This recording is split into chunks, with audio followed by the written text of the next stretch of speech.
Jane Philby tells a great one about we were stuck. We had a new guy on the boat. He dropped the flag in the water. She needed a shape that was blue, and she found a kid's lunchbox. And then one of the racers protested her. It's called the lunchbox protest. And she won because it just said a blue shape. It didn't say it had to be a flag.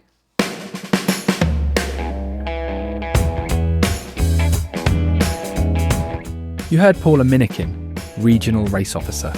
She breaks down the roles of race officials, explains the importance of knowing flags, and highlights how evolving technology is reshaping sailing events. What's a race officer there for? Like most of you, I do this for fun. It's a volunteer gig. And it's to remember that what makes a good race is to have it be safe, fun, fair, and enjoyable. The race officers are here to provide customer service to the racers and the event organizers. So if we have attitude, anticipation, being consistent and having good teamwork, that gives us good customer service. So who does what and where do people sit? There's lots of confusion about that. I get asked all the time if I'll hear protests, and sometimes because no one else is around, I will. But the organizing authority, in this case, that's the Bedford Basin Yacht Club, they're in charge. The event chair is the next person in charge. And then the race committee, the protest committee, and the admin, they all report to the event chair. So lots of times people will come to us with complaints that really go there. And the same with compliments. They usually end up in that direction. So what makes a good regatta is that you start with a well thought out and well-written notice of race. And the key portions to that are that your notice of race and your SIs don't have the same information in them. If you, for example, my favorite one is if you put in the notice of race that there's a competitors meeting on the Saturday morning at 8:30, and we know on Friday that the competitors meeting isn't going to happen then because there's not going to be any wind till noon, there's really no way for us to change that. So one of the misconceptions that I run into a lot is that people think that the protest time runs out an hour after docking. That hasn't actually been in the rules since about the late 90s. And you can make it whatever you want. And the default now is after the finish of the last race, it's about half an hour. But we need to write that down so people understand, and we can use different protest time limits for different days.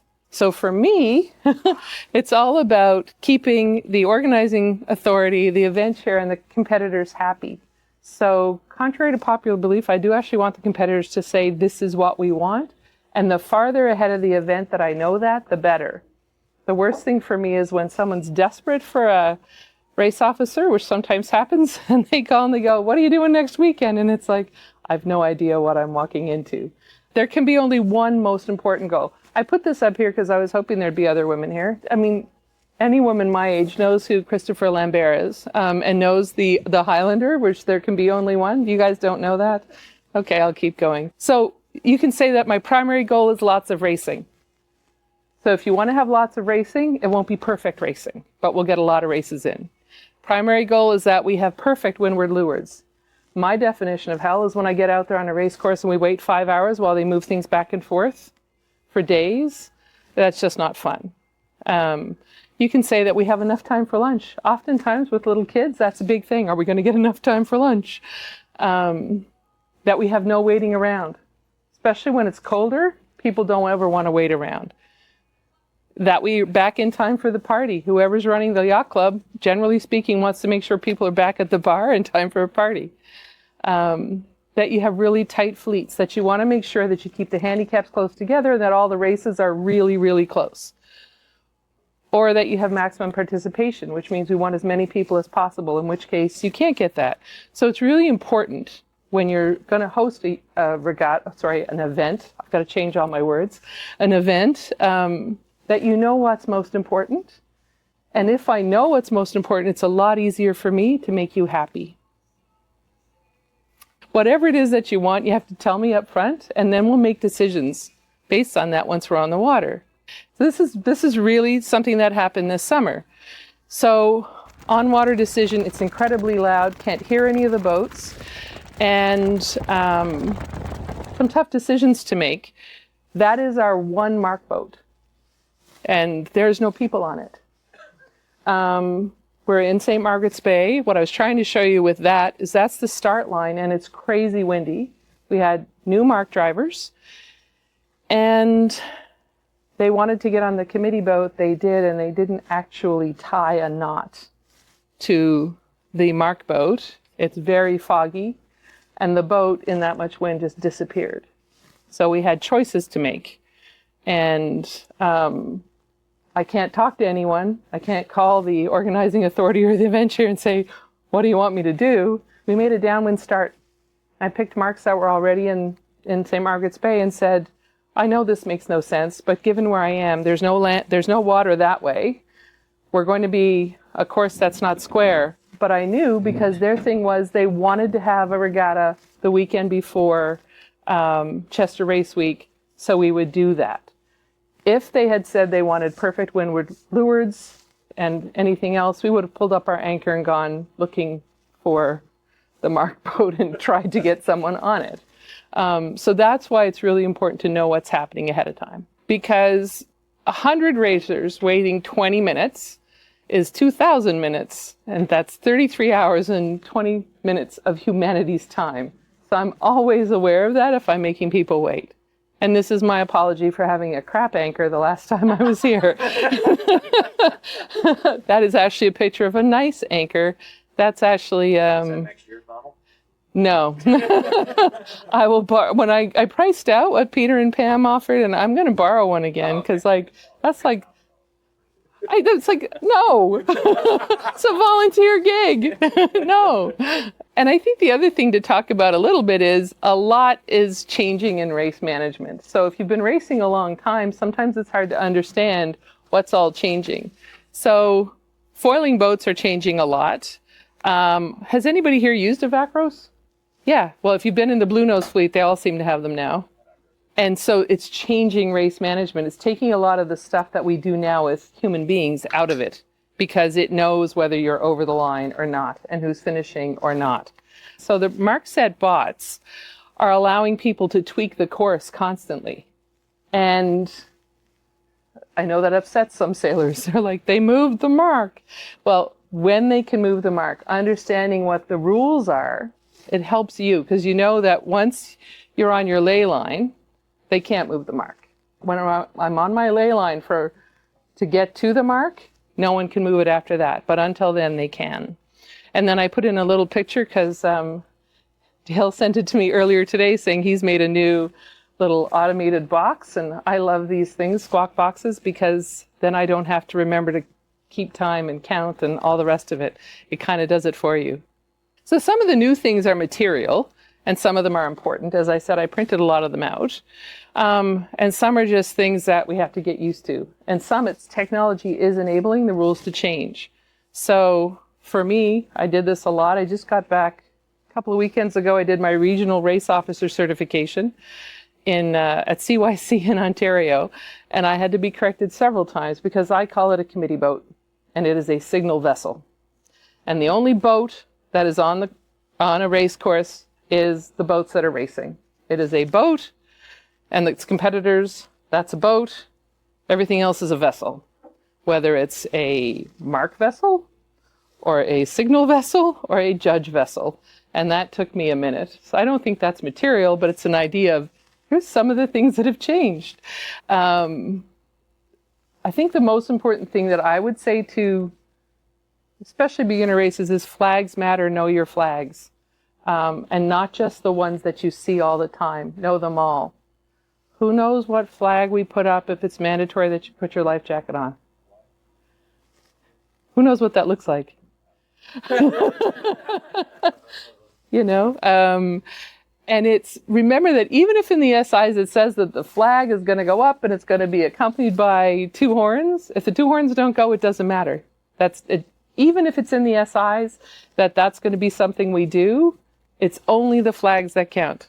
So despite all that technology and all the things that you want to learn about tactics, it's useful to have someone on the boat who actually knows the flags, or to have a sticker that has them displayed somewhere on your boat, because I've watched this happen more than once where people don't understand and they do themselves out of, a good result. So it's In the SIs, it said that at 11 o'clock, it would be the wording signal for the first race of the day. There's no other SIs with respect to schedule or to Racing Rule of Sailing number 26. At 10:30, the race committee displays the following signal, that one, which I wrote out what it is. It's an AP over a pennant number 2. What does that mean? That's right. It's delayed 2 hours from the 11. Okay, so and then if at 12:30 they remove that flag, those 2 flags, and they put up an AP over 4, what does that mean? Still 4 hours from 11. So it's always from the start time that was scheduled. These things happen, and I know sometimes we put them up and a lot of people will then come up and say, what does that mean? And it's like, you're supposed to know. So know your flags and know what they mean. That's the most important thing that I think I could say, because it's really hard when you're on the committee boat and you're trying to make changes and you're dealing with, especially with the kids, like a parade of kids coming by asking. You're just like, really? No. Talk to your coach. Yeah, go talk to your coach. And then the coach comes by, hey, what does that mean? So that's what those mean. Give feedback. Let us know what you want for the event. So not on the water. Don't be barking at me on the water that you didn't like something or something didn't feel fair. But tell me up front, what we really want is to get a lot of racing in. We want to make sure everybody gets a drop. That's a different message than we don't want the course to ever be out by more than 10 degrees. Right? So knowing what you want helps me a lot. Ask for help writing the notice of race and the SIs. Feel free to buy me a drink at the end of the day. I thought I'd put that in the middle. Do feel free, like especially if you've got a group of women. I no longer get on signal vessels that don't have bathrooms. So if you need to use the bathroom, it's okay to tie up. That's fine. Make sure you fly your protest flag if you're planning to protest, because we do actually write that down, but don't come by and tell us you're going to protest, especially when other people are finishing. Just fly the flag. We'll note it. And do volunteer to jump on for a day. You don't have to be on race committee every day, but I think it changes the way you race and it changes how you understand racing if you spend a couple of days on race committee. So don't radio or talk to the signal vessel during a sequence or a finish. People do that all the time. The answer is, I'm going to hit you for that. Really, just don't. Don't ask for rule clarifications on the water, and don't speak to other people on the RC vessel. Often we have volunteers on there that have never been on a boat before, and you're going to ask them a question, they're going to tell you what they think it might be the wrong answer, and then we're in trouble. So please don't. Don't do anything that's risky to the signal vessel. So if you're thinking about, I mean, if I could, I would put a whole bunch of little zodiacs all the way around the back of the boat, but don't come that close. Just think about it. This is supposed to be fun. The people, whether it's my boat or someone else's boat, they're volunteering their boats. Be kind about that. And don't wait until the last minute to tell me that you have no RC volunteers or that you need flags or marks. I was with Luke a couple of weeks ago, and there's some 60-odd marks in a warehouse at the squadron, like more than 60 marks. We can always borrow marks, but when I get somewhere and there's nothing to work with, it's really hard to do. So tell me ahead of time. Okay. So all the rules do come with latitude for the PRO. And I've had these questions a lot. What if everybody's over? If everybody's over and they're equal, and I believe that our goal, this is why we talk ahead of time, and I believe that we all said that we want to get a lot of races in. There's nobody that's significantly disadvantaged or advantaged by it. Then it's got to be fun, it's got to be fair, and it's got to be safe. There's no reason to call everybody back. I'm not a big fan of the general recall unless it's necessary. Now, if one boat is way back, or one boat is way ahead, or 2 boats are way ahead, that's different. But if they're all in a line and they're all over by just the same amount, we don't have to call you back. Is it safe, is it fair, and is it fun? I'm not a fan of the black flag. There's a lot of obligations on a race committee when we put up a black flag. For example, if we're out there, conditions are dodgy, we put up a black flag, someone gets out of that race, we end up abandoning that race. The next day, that person can't race again. It carries over. So if I put up a black flag, you've done something really, really wrong, and I'm really not happy. So normally we use a uniform flag. It allows you, at least if you mess up, to get back in. And the I flag, I've been asked that before, because we actually used the I flag for a signal flag one time on a Tuesday night. We had nothing else. Why don't we use it here? And it's because you need to have people who are on it, who are watching both ends and checking off each boat every time they do something. And it's really people intensive, and not just people. You need knowledgeable people. So we try to use the P flag as much as possible. And mostly what you'll see if you're working with me is a P flag and a uniform flag. Yep. But basically it means that after the 1 minute mark, you cannot cross the line and then dip the line. You have to be not on the course side of the line at all in the last minute, or you're out for that race only. That's the short version. And in a general, you get to race again, or if we have to throw that race out for some reason, you get to go in the next race, but it only takes you out for that one start. So I wanted to show you what are all these 7 pages of new rules. Some of them look like this, that if you're going to abandon a race, it used to be that you could put up the N for all races that have started, and now it's for all races that are in progress. Seems like a really fine point. It means that we can throw the N up if you're in sequence, but you haven't started, and it still applies. These are, when I said some of them are material and some of them aren't, I can count on one hand the number of times I've used this, which is why I printed them out. There's very few there that are material to keelboat racing. There's quite a lot there for match racing and team racing. So if your boat, I love this one, and I was really hoping that Tony would be here.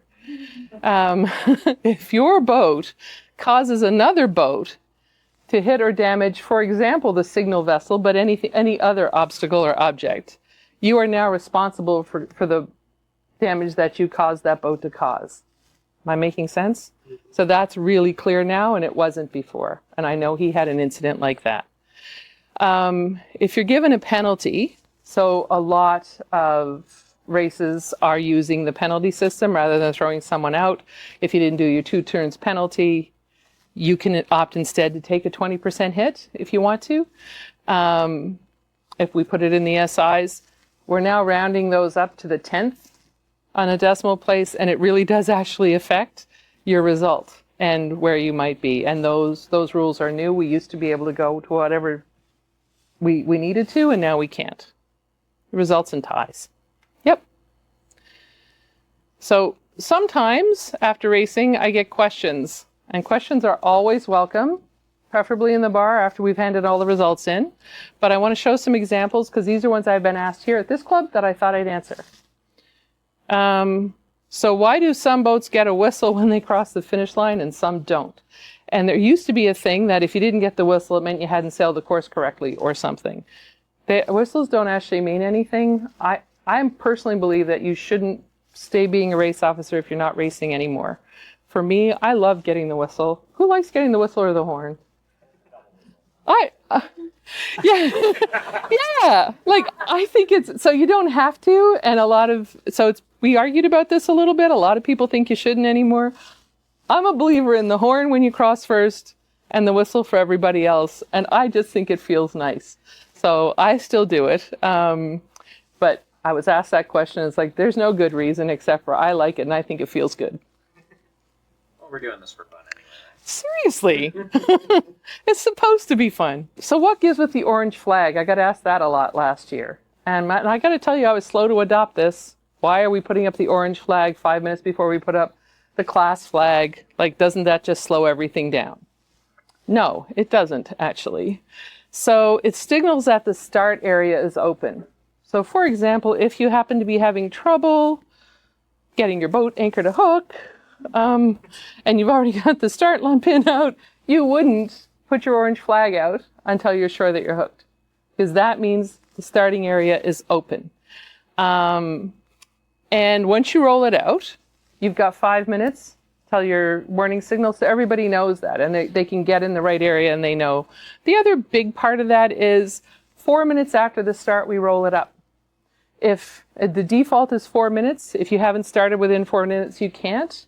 But a lot of the times, whoever has ever been at Chester Race, we've been late to the line and not know if you're on time or not.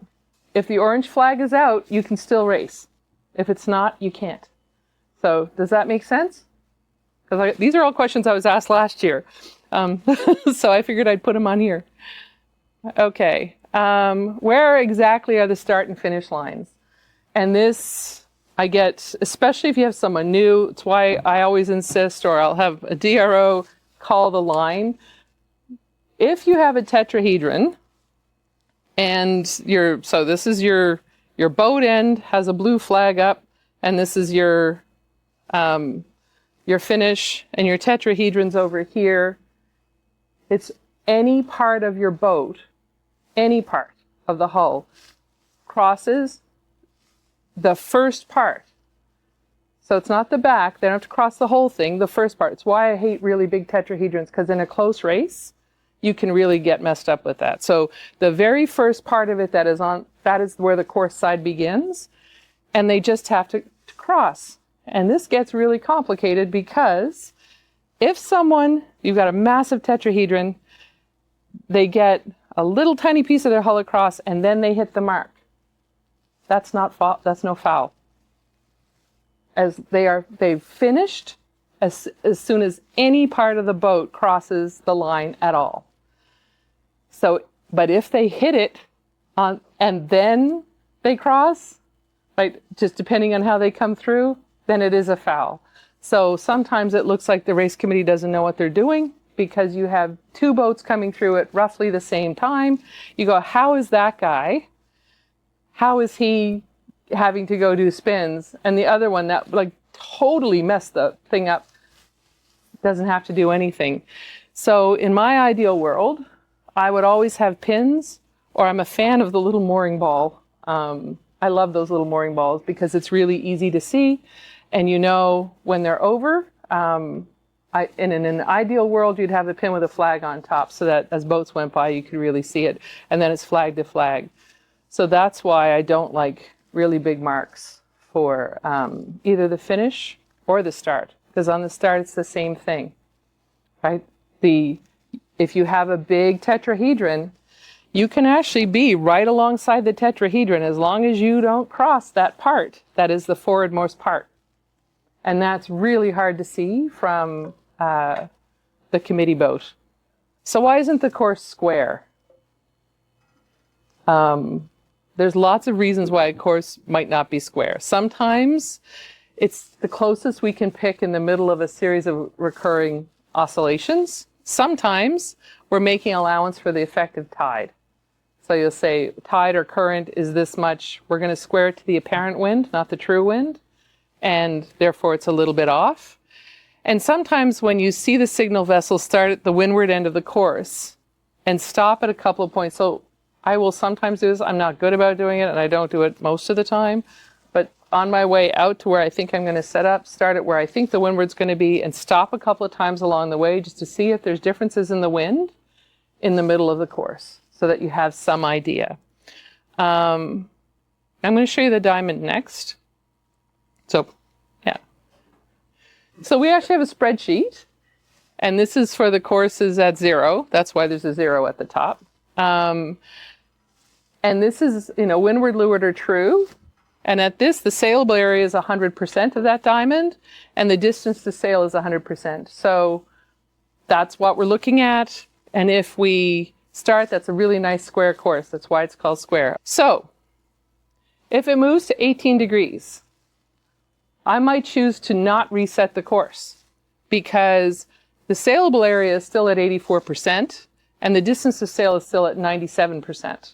So given the choice, and this is why it's so important, we know what the purpose of this particular regatta is, or sailing event, is before we get going. I know that what we want is to get more races in, or do we have a really low tolerance and we want perfectly square courses? So that's a judgment call.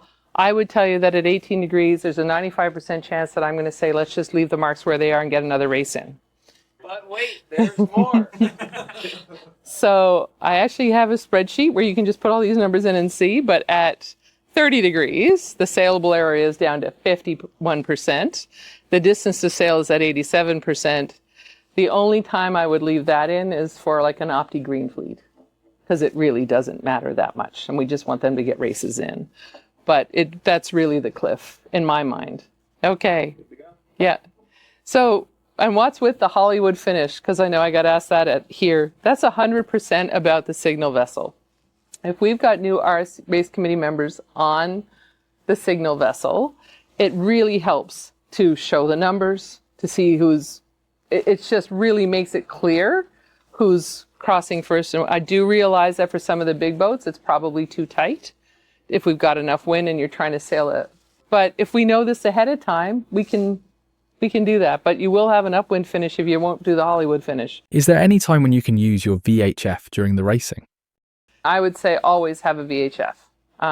We do actually talk to the fleet, and we'll tell you, in addition to putting up flags, we'll tell you what the sound is. You know, I do believe in counting down on the radio. Yeah.